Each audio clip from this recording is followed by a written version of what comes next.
नमस्कार, आप देख रहे हैं हल्ला बोल टीवी और मैं हूं आपके साथ सुरभि। नेता प्रतिपक्ष तेजस्वी यादव से आज पूछा गया क्या आप राज्यसभा जा रहे हैं, क्या आप नेता प्रतिपक्ष का पद छोड़ रहे हैं। इसको लेके तेजस्वी यादव ने एक बड़ा इशारा दे दिया। क्या कुछ कहा है इसके बारे में विस्तार से बताएंगे हल्ला बोल टीवी के संपादक दीपक शर्मा। देखिए, तेजस्वी यादव से पूछा गया सीधे सीधे कि आप राज्यसभा जा रहे हैं, क्या आप नेता प्रतिपक्ष का जो पद है आपका बिहार में लीडर ऑफ अपोजिशन का वो छोड़ देंगे। तेजस्वी यादव यह सवाल सुनकर चुप हो गए, फिर थोड़ी देर रुके और फिर आगे बढ़ने लगे। फिर पत्रकारों ने दोबारा पूछा तो उन्होंने कहा बाद में। मतलब एकदम साफ है कि तेजस्वी यादव ने इसका खंडन नहीं किया। तो चाहते हैं भाई वो स्वस्थ रहे, उनको जन्मदिन की जो है मुबारकबाद हम देते हैं और वो स्वस्थ रहे।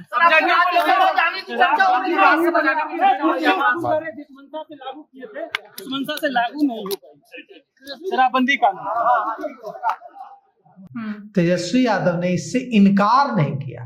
अगर तेजस्वी यादव को नहीं जाना होता राज्यसभा, अगर तेजस्वी यादव ने खुद ही राज्यसभा चुनाव में जो 16 मार्च को होने जा रहा है उसमें उतरने का मन नहीं बनाया होता, डिसीजन नहीं लिया होता, तो वे साफ कह देते कि ऐसी कोई बात नहीं है, ये अफवाह है। लेकिन उन्होंने ऐसा नहीं कहा। उन्होंने ऐसा नहीं कहा, इसका मतलब यही है कि वे लड़ेंगे। नहीं लड़ना होता तो मना कर देते कि नहीं ऐसी कोई बात नहीं है। लड़ना है इसलिए न इनकार किया न इकरार किया। अब आप समझ लीजिए कि इसको आप ऑफिशियल ऐलान मानिए तेजस्वी यादव का। आज उन्होंने जब इनकार नहीं किया तो इसको आप उनका ऐलान मानिए कि हाँ मैं लड़ूंगा। यही मान लीजिए कि उन्होंने कह दिया कि हाँ राज्यसभा चुनाव तो मैं लड़ रहा हूं, क्योंकि अगर उनको नहीं लड़ना होता तो वे मना कर देते कि नहीं ऐसी बात नहीं है, हमारी पार्टी सोच समझ कर उतारेगी, कोई उम्मीदवार देगी, हम मजबूती से लड़ेंगे, मैं नहीं लड़ूंगा। कुल मिलाकर के ये है सुरभि कि तेजस्वी यादव को लग रहा है कि राज्यसभा उम्मीदवार के तौर पर अगर वे होंगे तो उनकी पार्टी और विपक्ष को एकजुट रखना आसान होगा, और उनकी जगह अगर कोई दूसरा उम्मीदवार होगा तो उनकी पार्टी के एमएलए भी क्रॉस वोटिंग कर सकते हैं, और जो महागठबंधन है कांग्रेस, आईपी गुप्ता, कम्युनिस्ट पार्टियां, इनके विधायकों को एकजुट रखना मुश्किल होगा। साथ ही साथ एआईएमआईएम को भी एकजुट रखना मुश्किल होगा। तो इसका काट तेजस्वी यादव ने यह निकाला है कि मैं ही लड़ जाता हूं। जब मैं लड़ूंगा तो राजद के 25 विधायक तो वोट देंगे, कांग्रेस के विधायक भी वोट देंगे, आईपी गुप्ता के तेजस्वी यादव से बहुत अच्छे रिश्ते हैं तो आईपी गुप्ता भी वोट देंगे, बसपा के विधायक भी यादव हैं, सतीश यादव, तो वहां भी वो भी अगर नहीं वोट देंगे तो उनको भी दिक्कत होगी, क्योंकि यादवों के नेता तो हैं जरूर बिहार में तेजस्वी यादव, और दूसरी जाति के हों या ना हो, लेकिन इतनी कम सीटें लाने के बावजूद 1 करोड़ के आसपास तो वोट आया तेजस्वी यादव को। और यह जो वोट आया ये किसने दिया? यादवों ने तो दिया। बिल्कुल। तो यादवों के नेता तो तेजस्वी यादव हैं, तो सतीश यादव के लिए भी मुश्किल होगा वोट न देना तेजस्वी यादव को।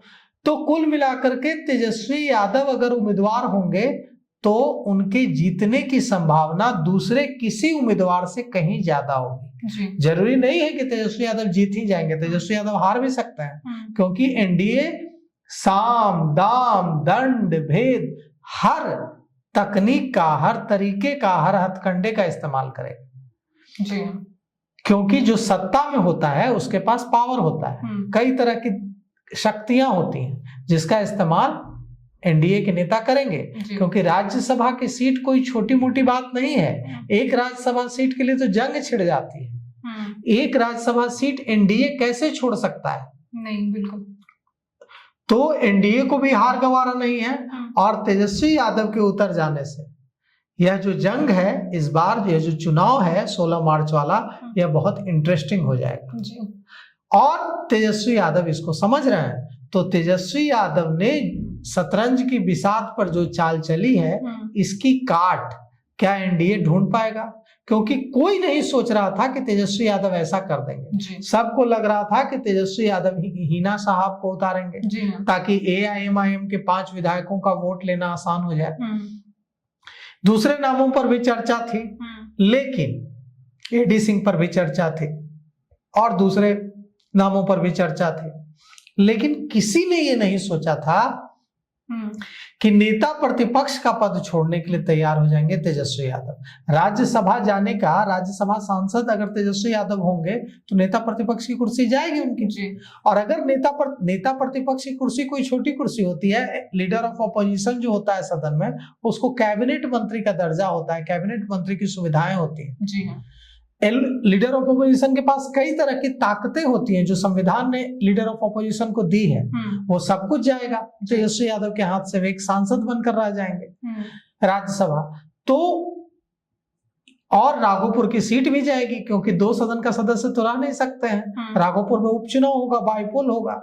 तो कुल मिलाकर के यह कहा जा रहा है कि अगर बाईपोल होता है, तेजस्वी यादव जीत जाते हैं और राज्यसभा चले जाते हैं, उपचुनाव होता है, तो उपचुनाव में तेजस्वी यादव की पत्नी राष्ट्रीय चुनाव लड़ेंगे और तेजस्वी यादव अपनी पत्नी के लिए राघोपुर में वोट मांगेंगे। और अगर राष्ट्रीय जीत जाती हैं तो वो विधानसभा में लीडर ऑफ अपोजिशन नहीं बनेंगे। यह भी बात है क्योंकि वो उनका पहला कार्यकाल होगा, नई नवेली विधायक होंगे, तो इसलिए किसी दूसरे को बनाया जा सकता है। दलित कार्ड खेल सकते हैं। तेजस्वी यादव कुमार सर्वजीत को लीडर ऑफ अपोजिशन विधानसभा में विधायक दल का नेता बना सकते हैं और यह मैसेज भी दे सकते हैं कि कैसे दलितों को एक बड़ी जिम्मेवारी राष्ट्रीय जनता दल ने, तेजस्वी यादव ने दी है। दलितों को अपने साथ जोड़ने की कोशिश कर सकते हैं। तो देखिए, ये बड़ा सवाल है, अहम सवाल है, जिसका इशारा तेजस्वी यादव ने आज दे दिया है कि वे इनकार नहीं करके इकरार का ही मैसेज है, मतलब वे उतरने का मन राज्यसभा चुनाव में बना चुका है। जी 16 मार्च को राज्यसभा का चुनाव होने वाला है। ऐसे में आज मीडिया ने तेजस्वी यादव से पूछा क्या आप राज्यसभा जा सकते हैं, तो उन्होंने इनकार नहीं किया। कहीं ना कहीं उन्होंने इशारा किया कि वो राज्यसभा जा सकता है। इसको लेके आपकी क्या राय है, हमें कमेंट करके जरूर बताएं। फिलहाल इस पेशकश में इतना ही। तमाम खबरों के लिए देखते रहे हल्ला बोल टीवी। धन्यवाद।